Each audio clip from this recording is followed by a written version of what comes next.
मानक चंद, कमला देवी, राकेश, नीतू, ऋषभ और Ayushi Musharaf, B123 Sethi colony, Jaipur. Shri Parshvanath re rolling mills limited, Durgapur 1, Vardhaman, west Bengal. Amita Jain, पत्नी अनिल कुमार जैन, संगीता जैन, पत्नी विपिन कुमार जैन।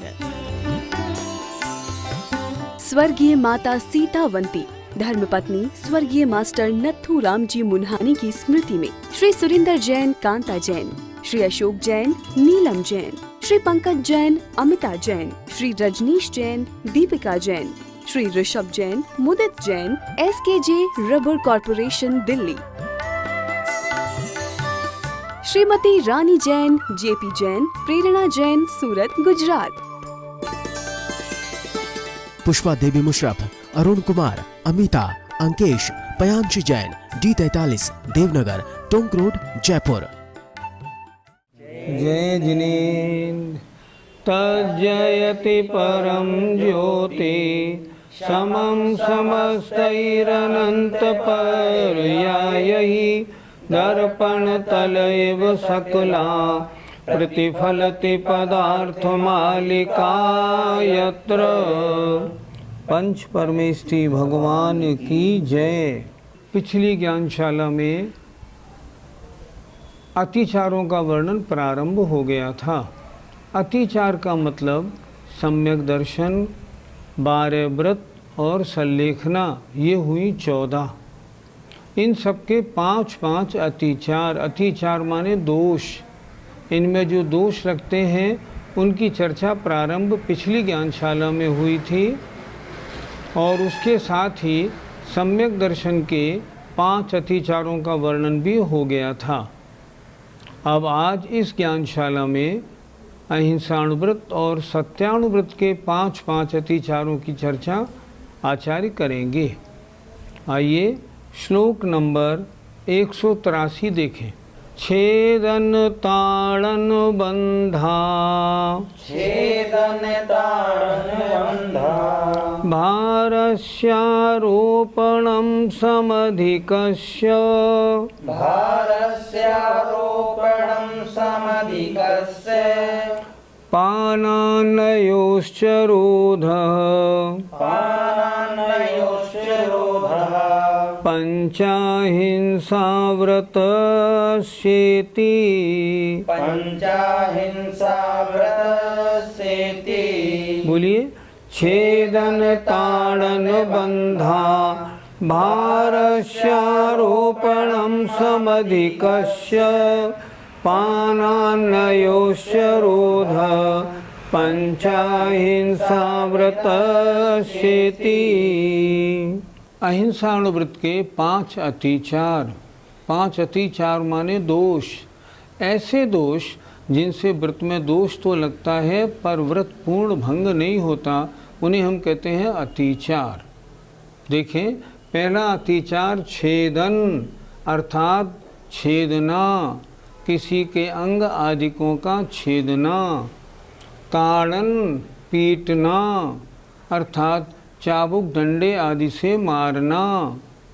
बंधा कसके बांधना। भारस्य आरोपणम, भार माने बोझ का, आरोपणम माने लादना। समधिकस्य शक्ति से अधिक, ऐसे भार का लादना।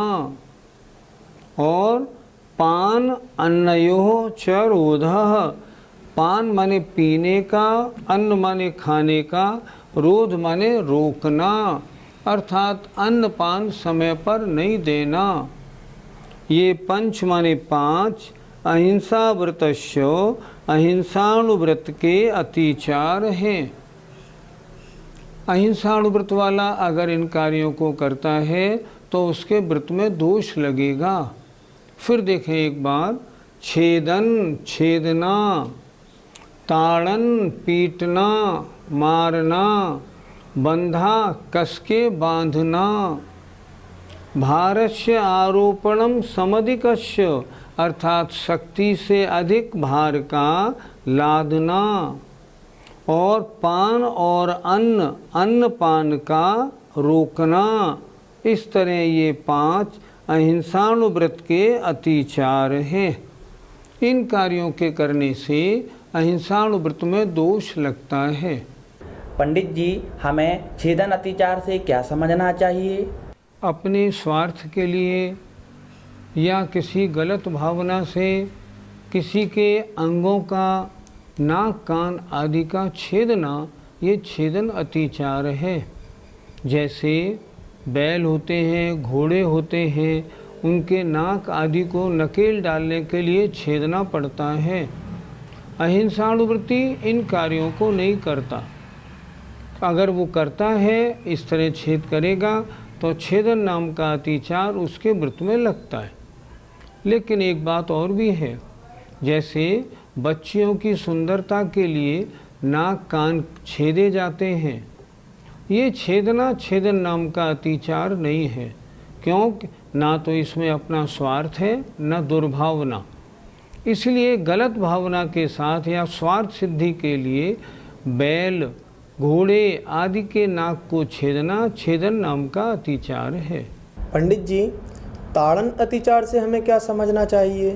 ताड़न माने पीटना। जैसे तांगा चलाया जाता है, तांगा चलाने में चाबुक से घोड़े को मारा जाता है, या जैसे हाथी के ऊपर बार बार अंकुश लगाया जाता है, ऐसे जहाँ बैल को आदि, बैल गाय आदि को मारना पड़े, चाबुक चलानी पड़े, ऐसे कार्य अहिंसानुवृत्ति नहीं करता। डंडे चाबुक आदि से मारना ताड़न नाम का अतिचार है।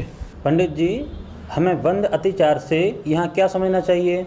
बंद अतिचार का मतलब है गाय भैंस आदि को कस के बांधना, इतना कस के बांध देना कि उनके गर्दन वगैरह में दर्द हो जाए, वो अपने शरीर के अंगों को इच्छानुसार डुला हिला भी न सकें, अगर कभी आग लग जाए तो भाग भी नहीं सकें।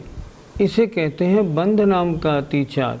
अभी श्रावकाचारों को पढ़ा, उसमें लिखा है गाय भैंस को अगर श्रावक व्रती पाले तो कैसे पाले। तो उन्होंने लिखा है, मान लीजिए आपके पास गाय भैंस हैं, तो वो जहाँ रखी जाए वहाँ चारों ओर तो उनकी बाउंड्री बना दो, लेकिन बीच में उन्हें खुला रखो ताकि वो अपने आवागमन आराम से करें और उन्हें किसी तरह की कोई समस्या नहीं हो। उन्हें इतने कस के मत बांधो, या बांधो ही मत, ताकि वो इच्छानुसार गमन न कर सकें। अगर ऐसे बांधते हैं, उनके इच्छानुसार गमन में अगर मान लो आपत्ति आती है तो बंध नाम का अतिचार लगता है। पंडित जी, बोझ लादने में क्या दोष है? बोझ लादने में दोष नहीं, पर जितना बोझ लादना चाहिए उससे ज़्यादा बोझ लादने में दोष है। मान लो कोई एक पशु है और वो मान लो 5 कुंटल वजन ले जा सकता है, अगर उसके ऊपर आपने 7 कुंटल वजन लाद दिया तो उसको कितनी पीड़ा होगी ये वो ही जानता है, और उसको पीड़ा देने में आपको हिंसा का दोष लगेगा। इसलिए उतना वजन लादें जितना वजन लादना उचित हो।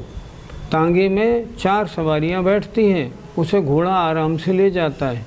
आपने क्या किया, भाई 7 सवारी हैं, पैसे ज़्यादा ले लेना, हम सातों बैठ जाएं। तांगे वाले को तो पैसे आपने दे दिए, पर घोड़े का आपने क्या किया? घोड़े को कितना कष्ट होगा जब वो दौड़ा पौने दूना वजन ढोएगा। इसलिए जितनी क्षमता है, जितना ढोना चाहिए, उससे अगर अधिक वजन लादा जाता है तो उसको कष्ट पहुंचता है, और वह कष्ट हिंसा है, और अहिंसानुव्रत में इस तरह दोष लगेगा। पंडित जी, अन्नपान निरोध अतिचार से हमें क्या समझना चाहिए? अन्न माने खाने की सामग्री, पान माने पीने की वस्तु को, उसमें निरोध माने रुकावट डालना, अर्थात समय पर नहीं देना।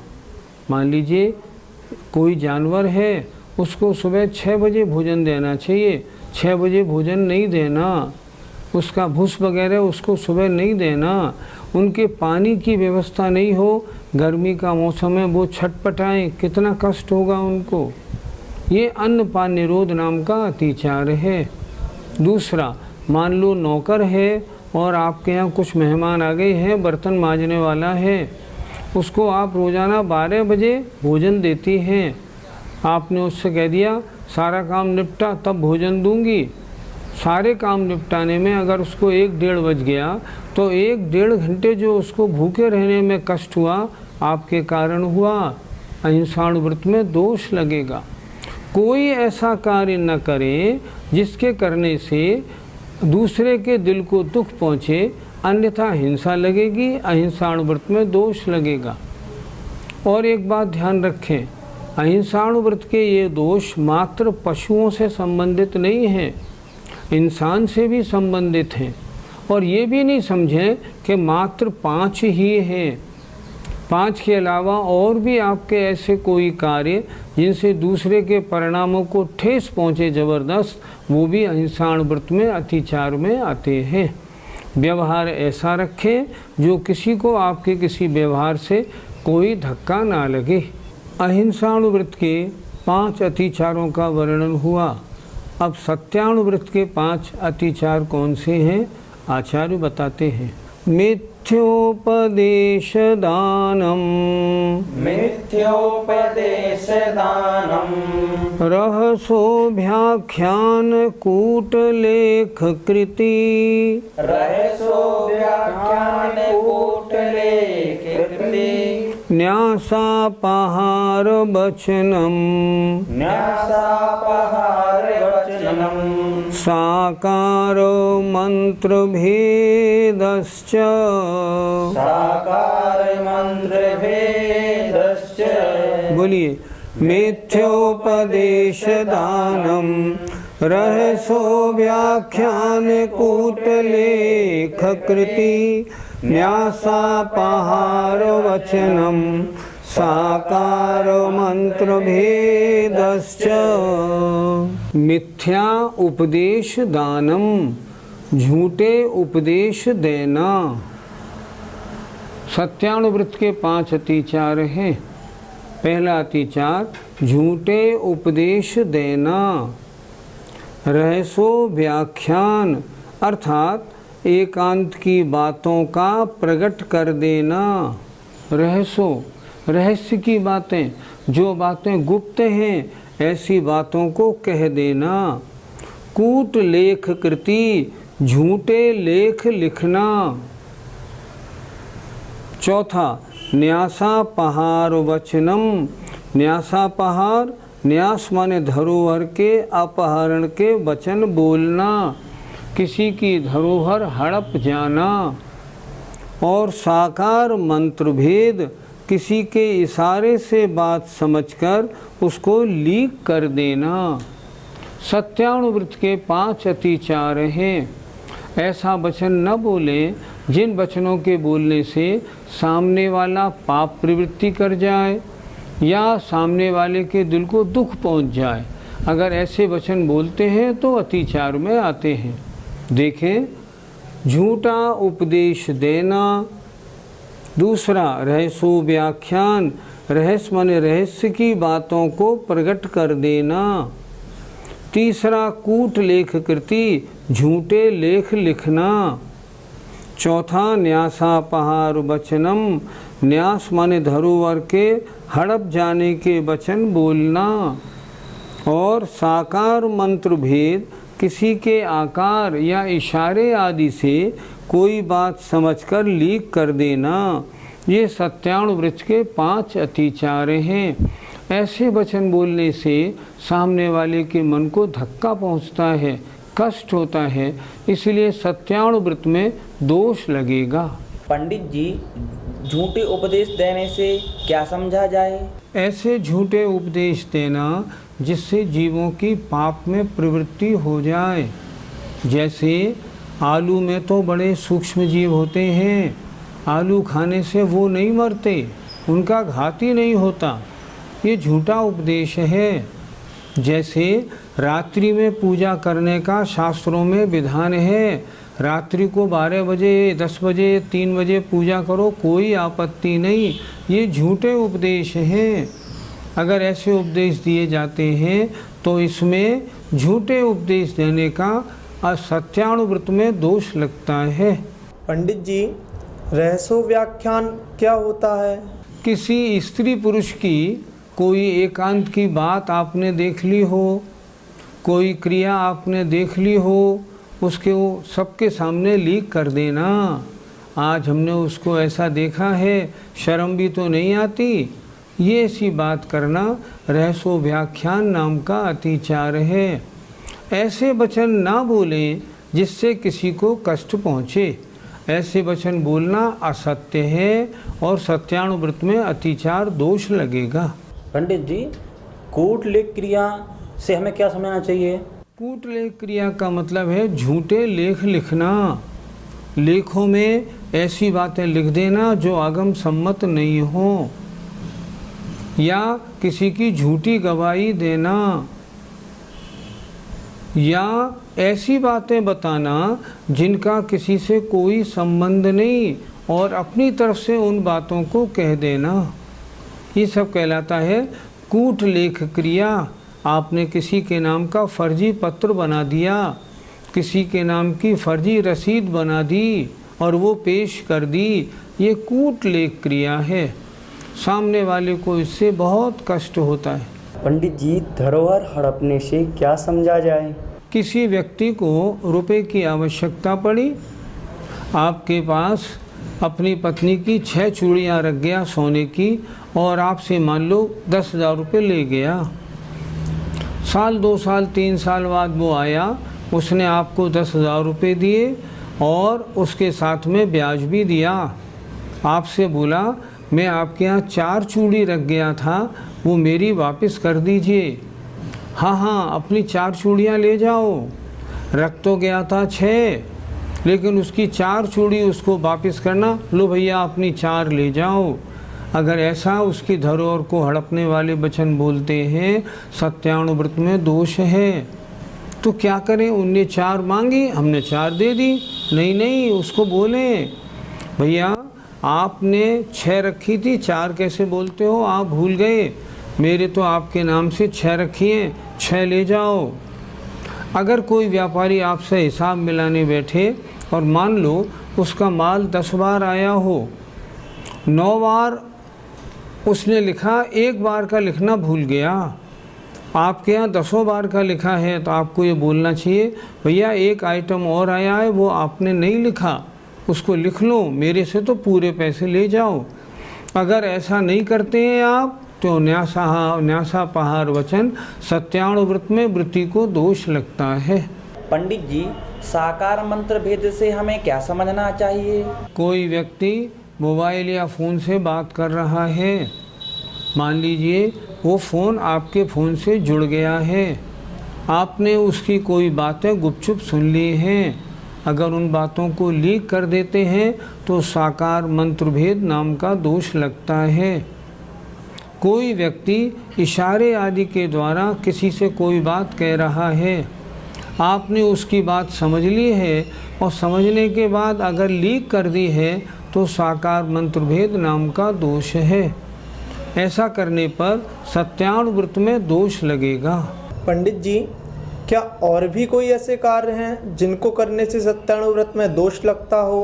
किसी के साथ अप्रिय वचन बोलना, जैसे लंगड़े को लंगड़ा कहना, उसका तिरस्कार रूप वचन कहना, कम सुनने वाले को तुम तो बहरे हो, ऐसे वचन बोलना, किसी की निंदा करना, किसी की गुप्त बात खोलना, किसी से कड़े वचन बोलना, तुम तो दुष्ट हो, बदतमीज़ हो, ऐसे वचन बोलना, ये वचन जो हैं, ये वचन भी सत्यानुव्रत में अतिचार हैं। स्थूल झूठ नहीं बोलूँगा, मैं ऐसे वचन नहीं बोलूँगा जो सामने वाले को पीड़ा कारक हो, क्योंकि सामने वाले को पीड़ा होने में हिंसा का दोष लगता है और वो झूठ वचन कहलाते हैं।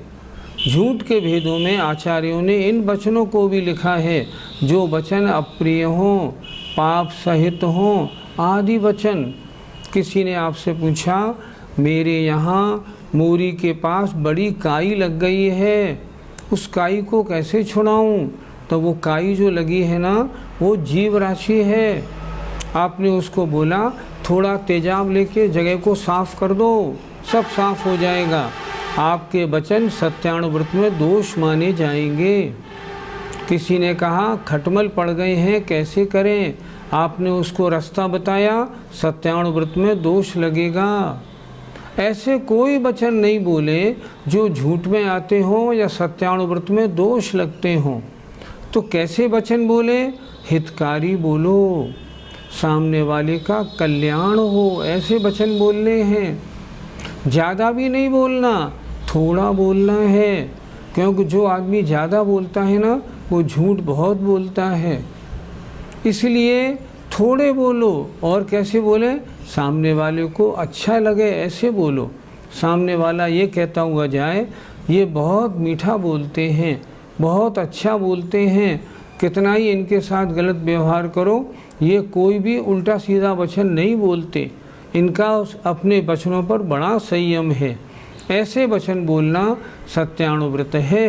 और अगर नहीं बोलते हैं तो दोष लगता है। जय जिनेंद्र।